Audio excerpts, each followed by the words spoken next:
Hello and welcome to academy में आपका स्वागत है। आज हम लोग बात करने जा रहे हैं 9th क्लास के भूगोल का पहला अध्याय, भारत, आकार और स्थिति।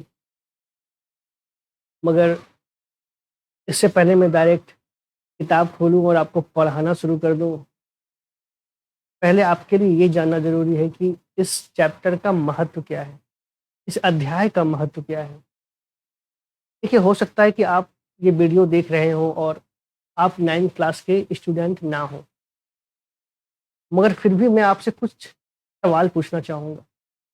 अगर उसका जवाब आपके पास है, फिर आप ये वीडियो को स्किप कर सकते हैं, या फिर ये सवाल भी आपको मज़ेदार नहीं लग रहा है, तो भी आप इसको स्किप कर सकते हैं। तो कुछ सवाल क्या है ना, अ, हम लोग क्या होता है कि हमारे घर कोई आता है, रास्ते में होता है, उसे हमारा घर दिख नहीं, मतलब कि उसे एड्रेस पता नहीं है। आप कहते हो कि मैं व्हाट्सएप लोकेशन सेंड कर रहा हूँ, आप आ जाओ। आप व्हाट्सएप लोकेशन सेंड करते हैं, शेयर करते हैं और वो बंदा आसानी से आपके घर तक पहुँच जाता है। अच्छा, कभी आपने सोचा है कि ज़ोमैटो, स्विगी, आप बस अपना लाइव लोकेशन शेयर करते हैं और डिलीवरी आपके घर में हो जाता है? या कभी अमेज़न, फ्लिपकार्ट से आप कुछ कुछ भी ऑर्डर करते हैं, आप बस वहाँ पे लाइव लोकेशन क्लिक करते हैं और डिलीवरी आपके घर पे। तो ये कैसे हो जाता है? हम लोग को लगता है कि यार ये कर दिए, पहुँच गया। कभी सोचे हैं, ये होता कैसे है? अगर ये सवाल आपको इंटरेस्टिंग लग रहा है ना, तो इसका जवाब आपको आज के वीडियो में मिलने जा रहा है। और बाकी जो 9th क्लास के स्टूडेंट हैं, आपके लिए तो बहुत ख़ास है, आपको तो लिखना ही है।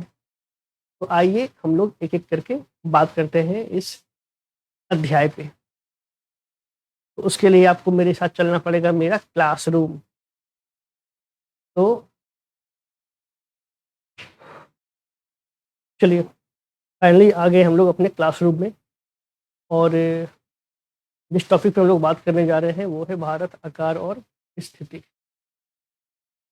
तो ये बताइए, देखिए इस पे हम लोगों को आम तौर पे भारत के परिचय के बारे में बात करना है।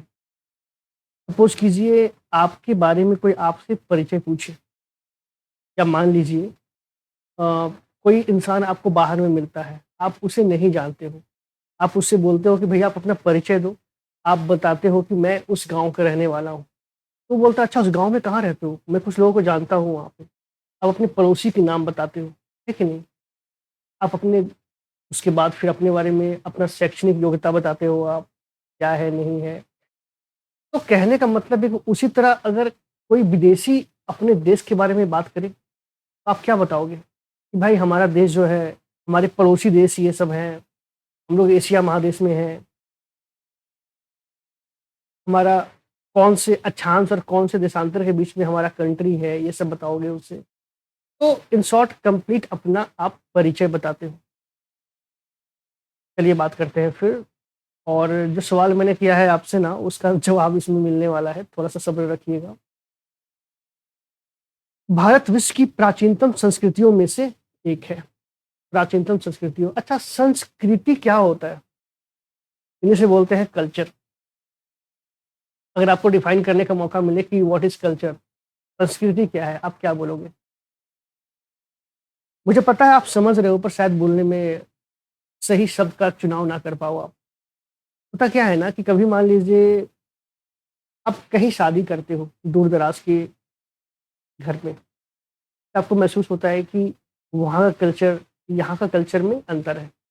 वहाँ की बोलचाल और यहाँ के बोलचाल में अंतर है। वहाँ के खान-पान और यहाँ के खान-पान में अंतर है। वहाँ का वेशभूषा, यहाँ के वेशभूषा में अंतर है। अच्छा ये बताइए, जो कपड़े हम लोग पहनते हैं, क्या सऊदी अरब के लोग वैसे कपड़ा पहनते हैं? नहीं ना, वो लोग व्हाइट कपड़ा पहनते हैं अधिक। जो खान-पान हम लोग खाते हैं, क्या वो लोग वहाँ पर खाते हैं? नहीं। तो जगह-जगह पे आपका चेंज होता है। तो अगर संस्कृति को डिफाइन करना हो ना, तो संस्कृति का तात्पर्य किसी जगह के खान-पान, वेशभूषा, बोलचाल, पहनावा, रीति-रिवाज सबसे है। तभी तो हम कहते हैं कि वहाँ का कल्चर अलग है, यहाँ का कल्चर अलग है। तो संस्कृति आप समझ चुके हैं। पिछले 5 दशकों में भारत ने सामाजिक आर्थिक रूप से बहुमुखी उन्नति की है।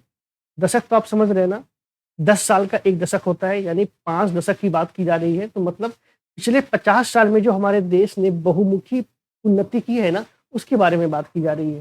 तो उसमें भी खास करके कृषि, उद्योग, तकनीकी तकनीकी मतलब टेक्नोलॉजी, सर्वांगीण आर्थिक विकास में अद्भुत प्रगति हुई है। अच्छा, कृषि में क्या विकास हुआ है आपसे अगर पूछा जाए तो?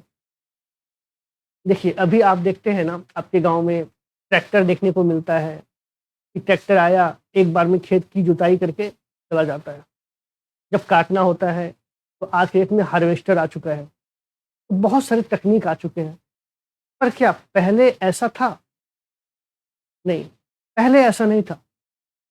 मैं आपको बताना चाहूँगा, जब हमारे देश को आज़ादी मिली थी, उस वक़्त हमारी कृषि पैदावार भी उतनी नहीं थी कि हम लोग अपना पेट भर सकें।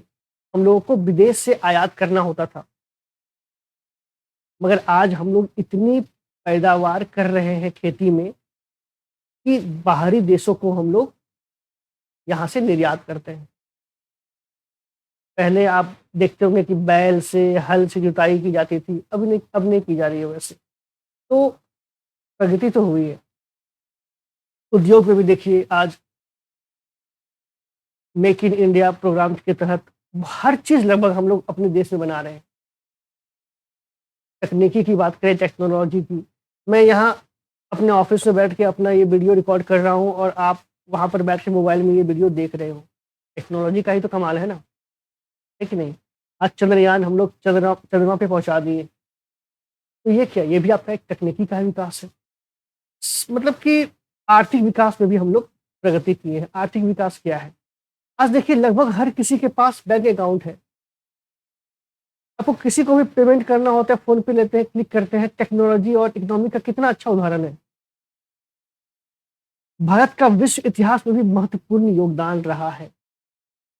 आपको मतलब आपकी रुचि विश्व के इतिहास में कितना है, ये तो मैं नहीं जानता हूँ। मगर मैं आपको बताना चाहूँगा कि हमारे देश का इतिहास बहुत पुराना है। आप हड़प्पा संस्कृति में पढ़ते हैं ना, उस दौरान आपको मेसोपोटामिया, इराक, मतलब इन सब लोगों के समकालीन हमारा भी इतिहास रहा है। मतलब बहुत पुराना इतिहास है हमारा। कभी पढ़िए, मज़ा आएगा। अब बात करते हैं स्थिति पे। भारत एक विशाल देश है, इसमें कोई शक नहीं है। अगर सारे देश की बात करें ना, तो विशालता के मतलब कि मुद्दे में हमारा देश 7वें नंबर पे आता है। भारत एक विशाल देश है, यह उत्तरी गोलार्ध में स्थित है। चलिए अंडरलाइन करते हैं उत्तरी गोलार्ध। ये आपको पता होना चाहिए क्या है। और इसका मुख्य भाग 8 डिग्री 4 मिनट उत्तर से 37 डिग्री 6 मिनट उत्तरी अक्षांश, अक्षांश भी क्या है ये आपको पता होना चाहिए, तथा 68 डिग्री 7 मिनट से 97 डिग्री 25 मिनट पूर्व देशांतर तक है। देशांतर भी आपको पता होना चाहिए। तो ये जो लाइन है ना, इसमें आपको गोलार्ध के बारे में पता करना है, अक्षांश के बारे में पता होना चाहिए और देशांतर के बारे में पता होना चाहिए। और मेरे प्यारे साथियों, यही वो मुद्दा है ना जिस पर मैं आपसे बात करना चाह रहा था। क्योंकि अक्षांश और देशांतर का ही खेल है कि लाइव लोकेशन आप कहीं पर भी शेयर करते हो, आपके पास सब कुछ अवेलेबल हो जाता है। क्या है अक्षांश और देशांतर, उससे बात करते हैं।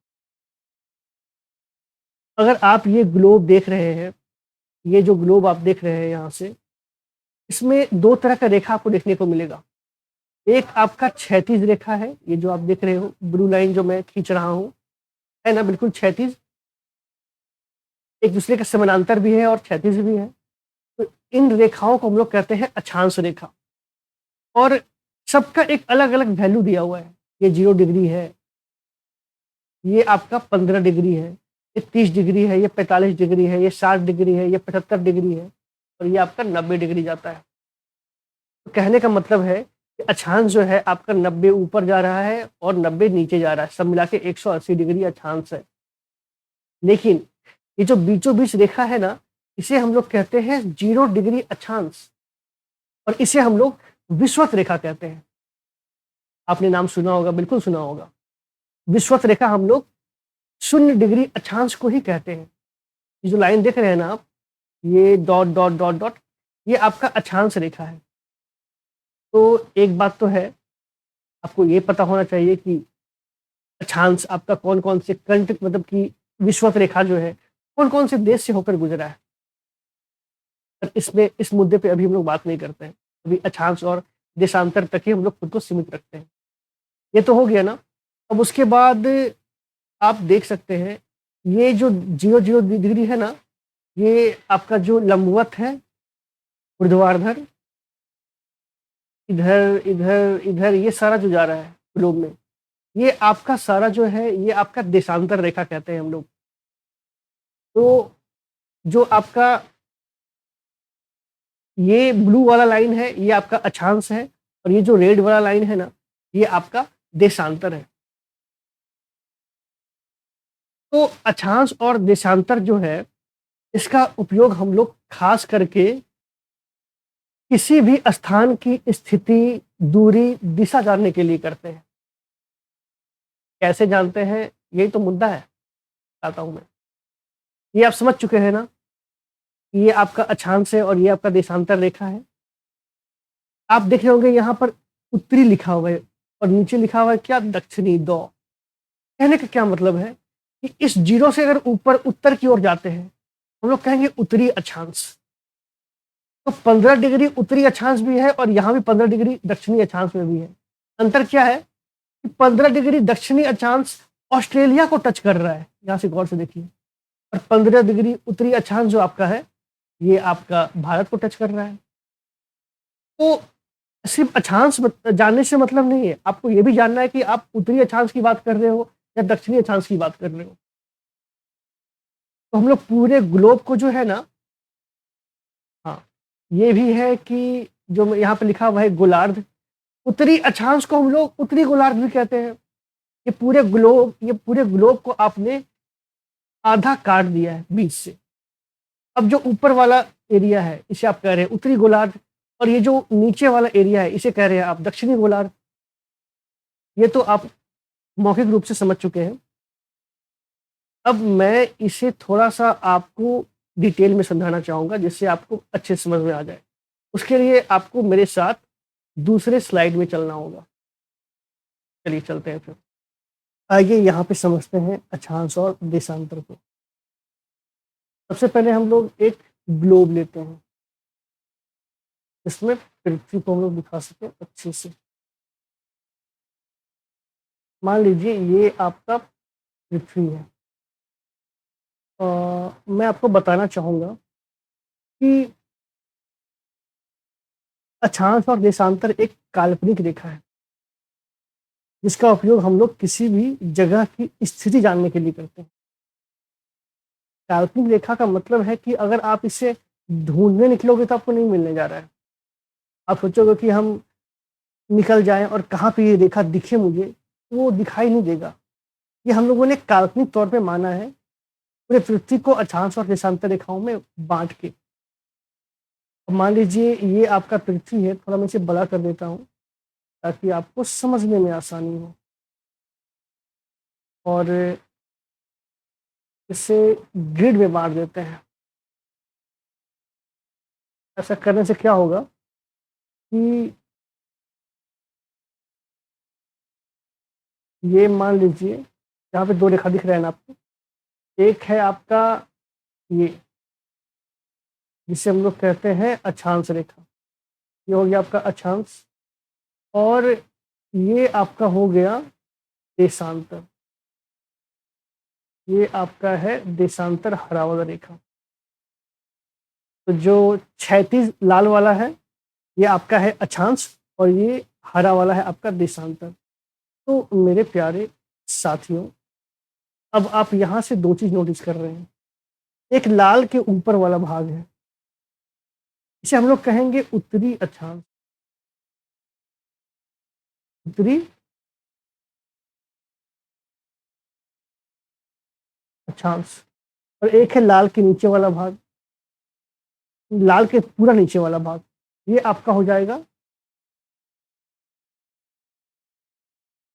दक्षिणी अक्षांश। तो अब उत्तरी अक्षांश और दक्षिणी अक्षांश अक्षांश आपको समझ में आ चुका है। उत्तरी अक्षांश को हम लोग उत्तरी गोलार्ध भी कह रहे हैं और दक्षिणी अक्षांश को हम लोग दक्षिणी गोलार्ध में भी कह रहे हैं। अब ये अगर पूरा आपका पृथ्वी है, जो भी लाल रेखा के ऊपर जो भी आपका देश है, उसे हम लोग कहेंगे कि वह देश उत्तरी अक्षांश में है, और जो भी आपका लाल रेखा के नीचे है कोई भी कंट्री, उसे कहेंगे हम लोग दक्षिणी अक्षांश में है। उसी प्रकार ये जो आप हरा रेखा देख रहे हैं ना, इसके जो इधर वाला जगह है, मतलब जो भी कंट्री इस तरफ है, मतलब ये हरा के इधर हो, यहाँ पर भी मैं दोनों को बता रहा हूँ, इस तरफ को हम लोग कहेंगे पूर्वी देशांतर। पूर्वी देशांतर। और इधर वाले को कहेंगे पश्चिमी देशांतर, है ना। ये हो गया पश्चिमी देशांतर। इस चीज को आप लोग समझ चुके हैं अच्छे से कि कौन सा उत्तरी अक्षांश है और कौन सा दक्षिणी अक्षांश है। अब जरा समझ लीजिए, आपको जानकारी के लिए, समझने में आपको आसानी हो इसलिए, ये मान लीजिए कि ये आपका 1 डिग्री अक्षांश है, थोड़ा गाढ़ा कर दो। ये आपका 1 डिग्री अक्षांश है, ये 0 डिग्री अक्षांश है, ये 2 डिग्री अक्षांश है, ये 3 डिग्री अक्षांश है, ये 4 है, ये 5 है। ऐसे होता तो है 90 तक, मैंने आपको बताया था ना, पर मान लेते हैं कि ये आपका ऐसे है। ये आपका कौन सा है? 1 डिग्री उत्तरी अक्षांश, ये 2 डिग्री उत्तरी अक्षांश, ये सारा आपका उत्तरी है। और नीचे वाला क्या हो जाएगा? 1 डिग्री दक्षिणी अक्षांश, ये आपका 2 डिग्री दक्षिणी अक्षांश, ये 3 डिग्री, ये 4 डिग्री, ये 5 डिग्री, ऐसा आपने बांट लिया है। और उसी प्रकार ये जो आप ऊपर से देख रहे हैं ना, ये लंबा लंबा लाइन ये जो गया है, मैं थोड़ा सा मिटा देता हूँ। इससे क्या होगा ना, आपको समझने में आसानी होगी कुछ चीज़ें, या फिर मैं बाद में आपको परेशानी हो सकती है, मैं इसे छोड़ ही देता हूँ। चलिए, ये आपका जो है ना, ये आपका है 0 डिग्री देशांतर, समझे। ये आपका 1 डिग्री देशांतर, ये 2 डिग्री देशांतर, ये 3 डिग्री देशांतर, ये 4 डिग्री, तो ये आपका पूर्वी देशांतर है ना। इसी तरह आपका पश्चिमी देशांतर में भी 1 डिग्री पश्चिमी देशांतर, 2 डिग्री पश्चिमी देशांतर, 3 डिग्री पश्चिमी देशांतर, 4 डिग्री पश्चिमी देशांतर, ऐसे करके हम लोग पूरे पृथ्वी को बांट दिए अक्षांश और देशांतर में। अब मुझे एक बात बताइए, आपका घर यहाँ पे है ना, ये कौन से अक्षांश और कौन से देशांतर में पड़ेगा? मुझे आप ये बताइए। क्या कहेंगे? सर ये जो पॉइंट है, ये जो मेरा घर है, ये आपका 3 डिग्री उत्तरी अक्षांश में है। देखिए यहाँ पे 3 डिग्री उत्तरी अक्षांश में है, और 3 डिग्री आपका पूर्वी देशांतर में है, समझे। ये जो ऊपर गया है, ये आपका 3 डिग्री पूर्वी देशांतर में, मतलब इसको देखा जाए, ये आपका 3 डिग्री उत्तरी अक्षांश और 3 डिग्री पूर्वी देशांतर में है। तो आपको मैं बताना चाहूँगा, आप जब किसी को लाइव लोकेशन शेयर करते हैं ना, एक्चुअल में आप उसको जहाँ पर आप हैं, वहाँ का अक्षांश और देशांतर का नंबर बताते हैं कि कौन से अक्षांश और कौन से देशांतर पे आपका घर है, और वो ही आपका कैप्चर करके सैटेलाइट भेज देता है कि आप वहाँ पे चले जाइए। मान लीजिए इस पॉइंट पे मुझे किसी को बुलाना है, तो इस पॉइंट से मैं किसी को लाइव लोकेशन शेयर कर देता हूँ ना, तो दरअसल मैंने उसे 2 डिग्री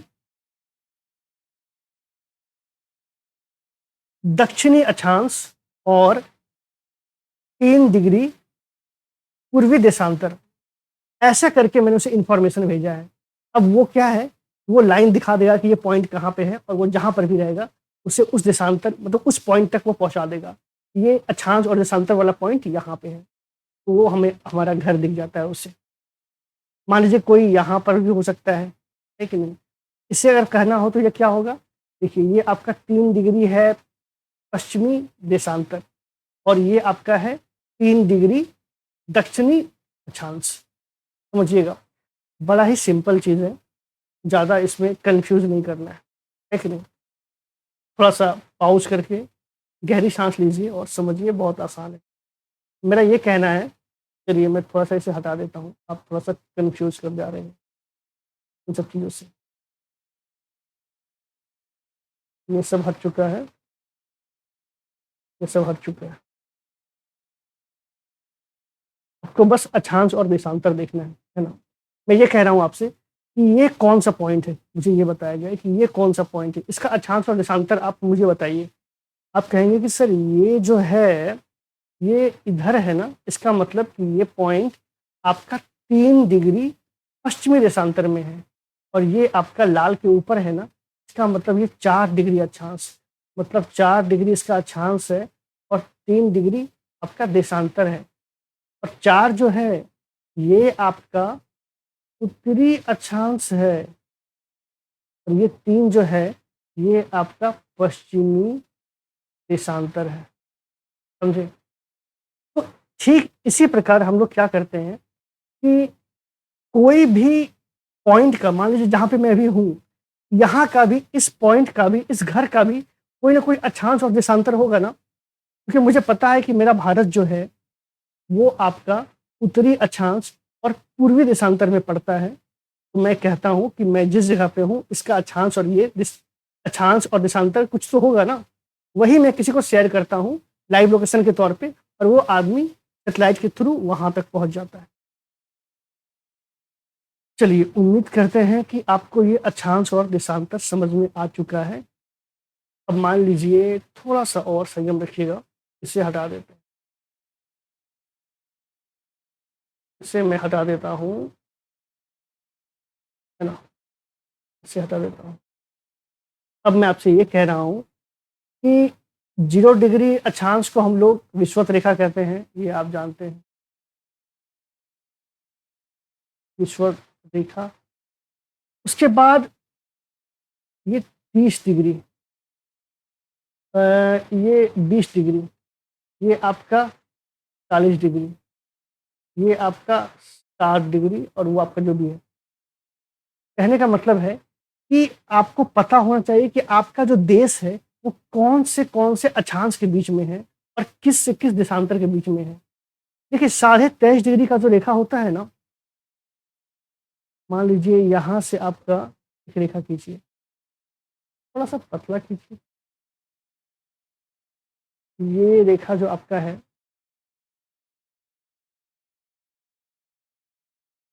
20 डिग्री, और ये मैं आपको यहाँ पर ये समझाना चाह रहा हूँ। यहाँ समझाने से पहले मैं आपको एक बार बुक पे ले जाता हूँ, किताब पे ले जाता हूँ, उसके बाद आपको ये थोड़ा और अच्छे तरीके से समझ में आएगा।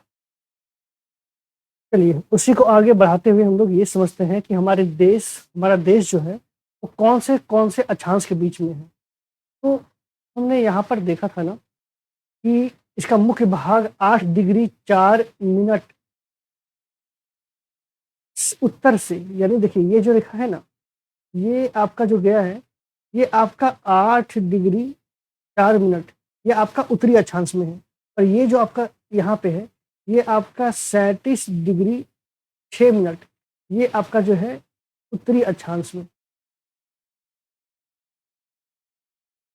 उत्तरी अक्षांश में वही यहाँ पर लिखा हुआ है आपका कि 8 डिग्री 4 मिनट उत्तर से 37 डिग्री 6 मिनट उत्तरी अक्षांश के बीच में हमारा देश है। और देशांतर कितना, देशांतर यहाँ से लेके आप यहाँ देखेंगे ना, ये आपका ये जो लाइन है ये आपका 68 डिग्री 7 मिनट से लेके यहाँ पे आपका 97 डिग्री 25 मिनट तक है। इसे आप थोड़ा सा बेहतर यहाँ से देख सकते हैं। ये देखिए, ये क्या है, ये आपका यहाँ पे वही समझाया गया है कि ये जो लाइन है, ये ऊपर देख रहे हैं ना, ये आपका 8 डिग्री 4 मिनट है, सबसे नीचे वाला पॉइंट देख रहे हैं ना, ये आपका जो क्षैतिज से लिखा गया है 8 डिग्री 4 मिनट उत्तरी अक्षांश, और ऊपर जो है ये है आपका 37 डिग्री 6 मिनट उत्तरी अक्षांश आपका, और इधर आपका जो है ये है आपका 68 डिग्री 7 मिनट देशांतर, और यहाँ आपका 97 डिग्री 25 मिनट आपका देशांतर। तो यही आप उस वक्त पढ़े, उस वक्त भले आपको समझ में ना आया हो, पर उम्मीद करता हूँ अब आपको समझ में आ रहा है ना। और 23.5 डिग्री कर्क रेखा 23.5 डिग्री 30 मिनट, मतलब 23 डिग्री 30 मिनट उत्तर में देश को दो भागों में बांटता है, लगभग दो बराबर भागों में बांटती है। कर्क रेखा है क्या? पहले आप ये समझिए कि कर्क रेखा है क्या। मेरे प्यारे साथियों, जैसे उत्तरी अक्षांश को हम लोग 1 डिग्री 2 डिग्री 3 डिग्री करते करते 90 डिग्री तक जाते हैं ना, तो जो पॉइंट आपका 23.5 डिग्री वाला है ना, 23 डिग्री 30 मिनट, तो उस रेखा, वो रेखा जो है ना, उसे ही हम लोग कहते हैं कर्क रेखा। और ये भले संजोग है कि वो रेखा हमारे देश को दो बराबर भागों में बांटती है, मतलब कि वो रेखा हमारे देश के बीचों बीच क्रॉस किया है। तो एक सवाल पूछा जाता है अक्सर कि कर्क रेखा भारत के किन किन राज्यों से होकर गुजरा है, तो इसका जवाब आपको यहीं पर मिलता है। आप देखेंगे कि कर्क रेखा जो है वो भारत का, ये आपका पड़ता है गुजरात, तो गुजरात, उसके बाद थोड़ा सा यहाँ पे राजस्थान भी टच करता है, राजस्थान, फिर मध्य प्रदेश, उसके बाद छत्तीसगढ़, उसके बाद झारखंड, उसके बाद वेस्ट बंगाल, उसके बाद त्रिपुरा, और उसके बाद मिजोरम। 1 2 3 4 5 6 7 8, यानी कर्क रेखा आपके 8 राज्यों से होकर गुजरा है। ये जो आपका है ना, ये इधर वाला भाग ये मिजोरम है और ये आपका त्रिपुरा है। तो मिजोरम की राजधानी क्या है ये बताइए आप लोग। आप लोग कह रहे थे कि मैं 9th क्लास का हूँ नहीं, फिर क्यों देखूँ इसे। मुझे आप ये बताओ कि मिजोरम की राजधानी क्या है। लिए मैं आपका टेस्ट नहीं ले रहा, मैं आपको बस बताना चाह रहा हूँ, आपको पता होना चाहिए। मिजोरम की राजधानी आइजोल है। आमतौर पे क्या होता है ना कि हम लोग नॉर्थ ईस्ट को हल्के में लेते हैं, पता नहीं होता है हमें मेघालय की राजधानी क्या है, अरुणाचल प्रदेश की राजधानी क्या है, त्रिपुरा की राजधानी क्या है, पता होना चाहिए ना, आपका देश है। चलिए, तो कर्क रेखा आपने समझ लिया है। होता क्या है ना कि 23 डिग्री उत्तरी अक्षांश से लेकर 23 डिग्री दक्षिणी अक्षांश, इन्हीं दोनों के देश, इन्हीं दो आपके अक्षांशों के बीच में सूर्य की रोशनी डायरेक्ट पड़ती है। अब सूर्य की रोशनी यहाँ अगर डायरेक्ट पड़ेगी तो गर्मी भी यहाँ अधिक रहती है ना। आप देखेंगे 23.5 डिग्री ऊपर से लेकर नीचे तक, यहाँ के देश के जो आमतौर पे लोग होते हैं ना, उनका कलर थोड़ा डार्क होता है ऊपर वालों के रिस्पेक्ट में। तो मैं आपसे ये कह रहा हूँ, अच्छा आप मकर संक्रांति मनाते हैं, क्यों मनाते हैं? ये जो 23.5 डिग्री उत्तरी अक्षांश था उसे आपने कर्क रेखा कह दिया, जो कि दिख रहा है आपको। उसी तरह दक्षिणी अक्षांश में जो आपका 23.5 डिग्री है, उसे उसे हम लोग मकर रेखा कहते हैं। और वही जब मकर रेखा से जब सूर्य की रोशनी ऊपर की ओर उठती है, हम लोग कहते हैं उत्तरायण हो रहा है सूर्य, उसे हम लोग कहते हैं कि उस दिन यानी 14 जनवरी को हम लोग मकर संक्रांति के रूप में मनाते हैं। अच्छा मुझे आप ये बताइए कि क्रिसमस डे हम लोग गर्मी में मनाते हैं कि, हम लोग छोड़िए, क्रिसमस डे कब मनाया जाता है, गर्मी में या ठंडा में? आप कहेंगे कि क्रिसमस डे, तो क्रिसमस तो हम लोग गर्मी में मनाते हैं। पर मैं बताना चाहूँगा क्रिसमस डे हम लोग तो गर्मी में मनाते हैं, लेकिन सॉरी सॉरी माफ़ कीजिएगा, हम लोग ठंड के मौसम में मनाते हैं, 25 दिसंबर। क्रिसमस डे हम लोग तो मनाते हैं ठंड में, लेकिन ऑस्ट्रेलिया वाले लोग मनाते हैं गर्मी में, क्योंकि उस वक्त यहाँ गर्मी पड़ रहा होता है। तो वही कह रहा हूँ मैं कि ये जो आपका लाइन है ना, ये आपका 23.5 डिग्री जो गया है दक्षिण में, इसे कहते हैं मकर रेखा। और ये जो आपका ऊपर में गया है 23.5 डिग्री, इसे कहते हैं कर्क रेखा। अब यही कर्क रेखा, मकर रेखा, मकर संक्रांति, उत्तरायण, दक्षिणायन, इस सब को समझने के लिए एक बार फिर से चलते हैं हम लोग उसी ग्लोब पे जिसे हम लोग पीछे छोड़ के आए हैं। आइए देखते हैं वहाँ पे। चलिए हम लोग फिर से आ गए हैं अपने ग्लोब पे। तो मेरे प्यारे साथियों, ये जो आप देख रहे हैं ना, ये दो लाइन जो मैंने खींचा था, मैंने आपसे बताया था कि ये 23.5 डिग्री है। सॉरी,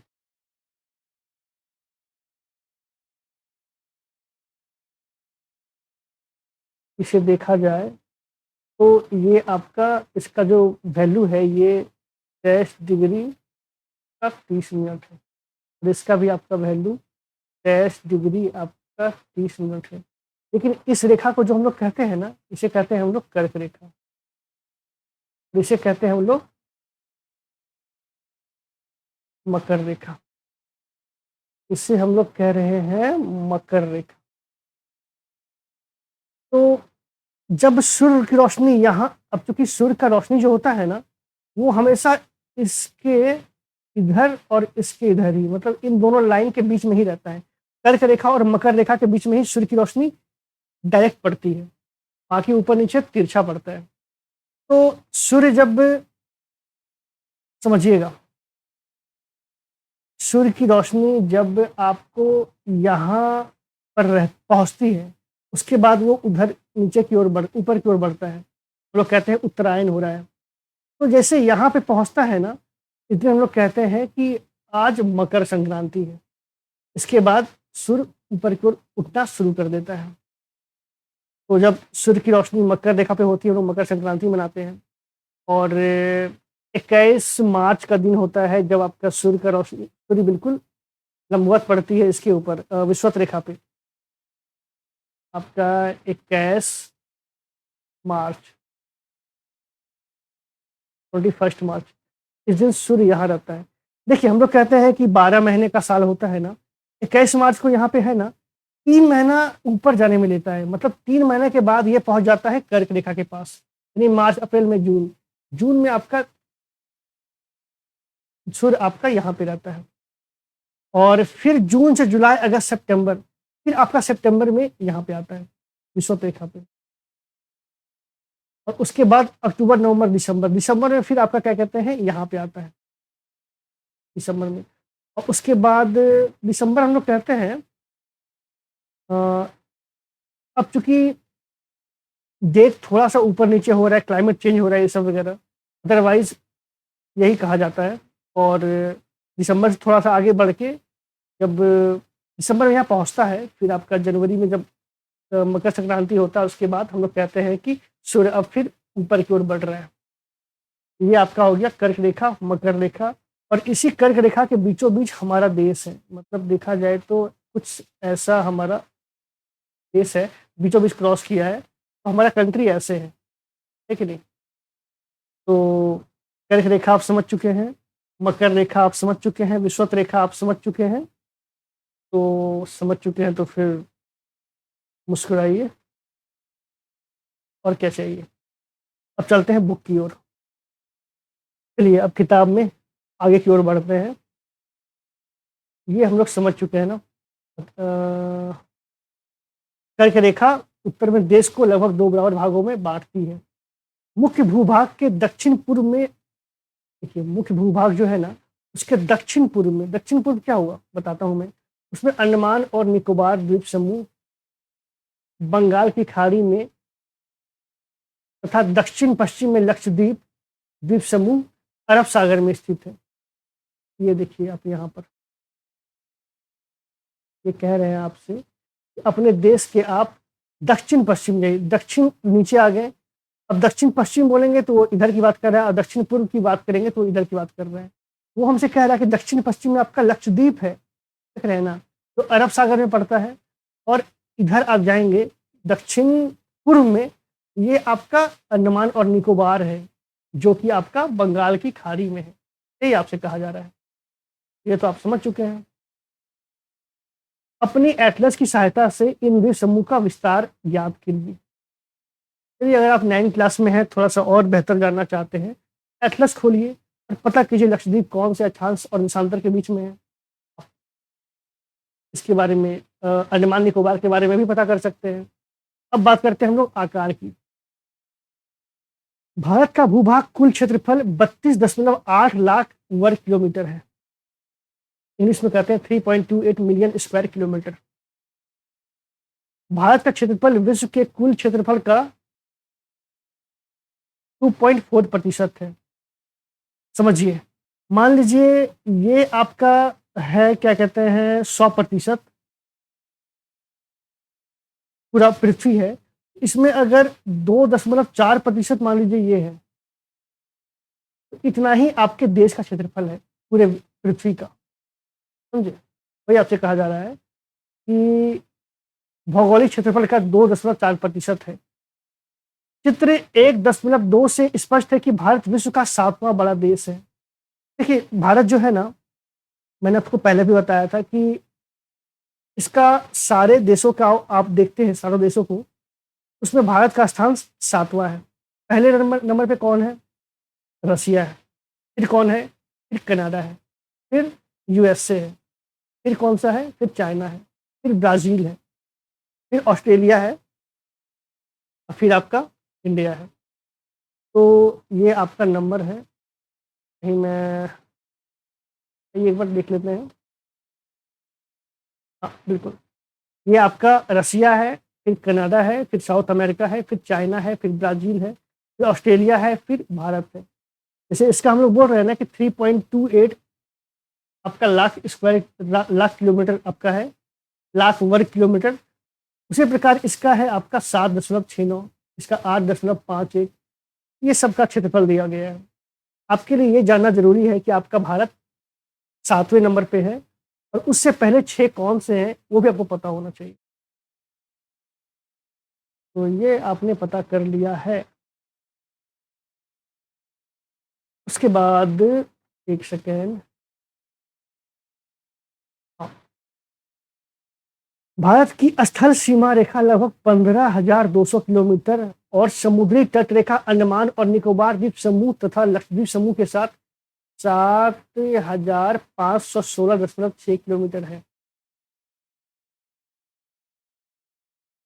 इस चीज़ को थोड़ा-सा आप गौर से समझिएगा, ये क्या कहना चाह रहा है। देखिए, हम लोग यहाँ पे 2 तरह की सीमा की बात कर रहे हैं, समझिएगा।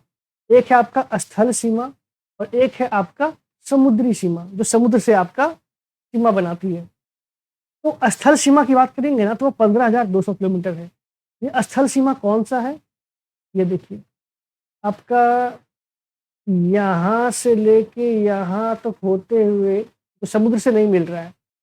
यहाँ होते हुए ऐसे, ऐसे, ऐसे करके ऐसे जाएँगे ना, यहाँ तक आते हैं।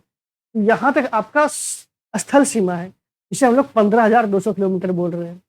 और फिर समुद्री सीमा बोलेंगे ना, तो यहाँ से होते हुए इधर होते हुए नीचे आ रही है ना, नीचे देखिए यहाँ तक। उसके बाद यहाँ से होते हुए यहाँ तक, और उसके बाद लक्षद्वीप जो है वो भी समुद्र में है ना, उसका भी सीमा ले लेते हैं। उसके बाद अंडमान निकोबार का भी सीमा ले लेते हैं। उसके बाद जो हमारा सीमा बन रहा है वो है आपका 7,516.6 किलोमीटर। तो आपसे पूछा जाएगा कि भारत का स्थल सीमा कितना है? आप बोलेंगे 15,200 किलोमीटर। आपसे पूछा जाएगा कि भारत का समुद्री तटरेखा कितना है? आप बोलेंगे 7,516.6 किलोमीटर। तो ये आप समझ चुके हैं। आगे बढ़ते हैं। भारत के उत्तर पश्चिम, उत्तर तथा उत्तरी पूर्वी सीमा पर नवीनतम वलित पर्वत है। देखिए, क्यों ना आज यहाँ तक ही रखा जाए, बाकी का हम लोग नेक्स्ट वीडियो में बात करते हैं। एक बार में सारा लंबा खींचेंगे तो फिर आपका भी अंदर से वो उत्साह खत्म हो जाएगा और मेरे भी एनर्जी थोड़ा-सा डाउन हो रहा है, मुझे ऐसा लग रहा है। तो उम्मीद है कि आप अक्षांश और देशांतर अच्छे तरीके से समझे होंगे। लेकिन अब अगला वीडियो आपके लिए क्यों ज़रूरी है, ये समझिए। आप बोलेंगे कि अब मैं अगला वीडियो नहीं देखने जा रहा हूँ। फिर मैं आपसे एक सवाल पूछता हूँ, उसका जवाब अगर आप दे देते हैं, तो अगला वीडियो मत देखिएगा, और अगर नहीं देते हैं ना, तो आपको देखना चाहिए। सवाल ये है, आप कहते हैं कि अभी 6 बज रहा है और हमारे घर में अंधेरा हो गया है और अभी तक दिल्ली में तो पूरा हमने वीडियो कॉलिंग की है, पूरा वहाँ पर लाइट है, पूरा इंजोरा है वहाँ पे तो अंधेरा हुआ ही नहीं है। क्यों फ़र्क ऐसा हो जाता है? क्यों ऐसा होता है कि गुजरात में जब अंधेरा होता है या गुजरात में सुबह हो चुका है, माफ़ कीजिएगा, अरुणाचल प्रदेश में सुबह हो चुका है और गुजरात में अंधेरा ही है, या बिहार में सूर्य डूब चुका है, दिल्ली में सूर्य अभी तक डूबा नहीं है। ये समय का जो अंतर देखने को मिलता है, ये क्यों होता है? ये आपका सूर्य जो है ना, हमारा देश पश्चिम से पूरब की ओर मूव करता है, ये तो हम लोग जान रहे हैं। और उसमें सूर्य की रोशनी जो है ना, उसको एक देशांतर से दूसरे देशांतर में पहुंचने में जो समय लगता है ना, उसी का खेल है ये। अभी नहीं बताऊंगा, फिर आप अगली वीडियो में कैसे आएंगे। चलिए, आज के लिए इतना काफ़ी है। धन्यवाद।